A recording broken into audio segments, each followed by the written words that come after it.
તો વાત કરીએ બનાસકાંઠાથી તો બનાસકાંઠાથી મહત્વના સમાચાર સામે આવી રહ્યા છે જ્યાં બનાસકાંઠામાં વાતાવરણમાં અચાનક પલટો આવ્યો છે।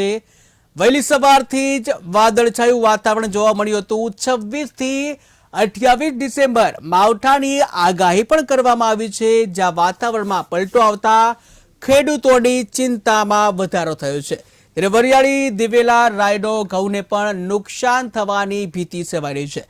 જ્યાં હવે ઠંડીની શરૂઆત થઈ ગઈ છે ત્યારે વહેલી સવારથી જ કડકડતી ઠંડી પડતી હોય છે। જો કે બનાસકાંઠા જિલ્લામાં વાતાવરણમાં અચાનક પલટો આવ્યો છે અને વાતાવરણમાં પલટો આવતા ખેડૂતોની ચિંતામાં વધારો થયો છે। વહેલી સવારથી જ વાદળછાયું વાતાવરણ જોવા મળ્યું હતું જ્યાં 26 થી 28 ડિસેમ્બરે માવઠાની આગાહી કરવામાં આવી છે અને વાતાવરણમાં પલટો આવતા ખેડૂતોની ચિંતામાં વધારો થયો છે। ત્યારે હવે ખેડૂતો કે જેઓએ વરિયાળી દિવેલા રાયડો ઘઉં સહિતના પાક જે છે અને તેને લઈને હવે નુકસાન થવાની ભીતિ સેવાઈ રહી છે ત્યારે ખેડૂતોની ચિંતામાં વધારો થયો છે જ્યાં વાતાવરણમાં અચાનક પલટો આવ્યો છે।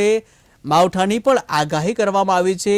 આજથી 3 દિવસ એટલે કે 26 થી 28 ડિસેમ્બર સુધી માવઠાને લઈને આગાહી કરવામાં આવી છે ત્યારે માવઠાની આગાહી થતાં જ ખેડૂતોની ચિંતામાં વધારો થયો છે। વરિયાળી દિવેલા રાયડો સહિતના પાકને નુકસાન જવાની ભીતિ સેવાઈ રહી છે।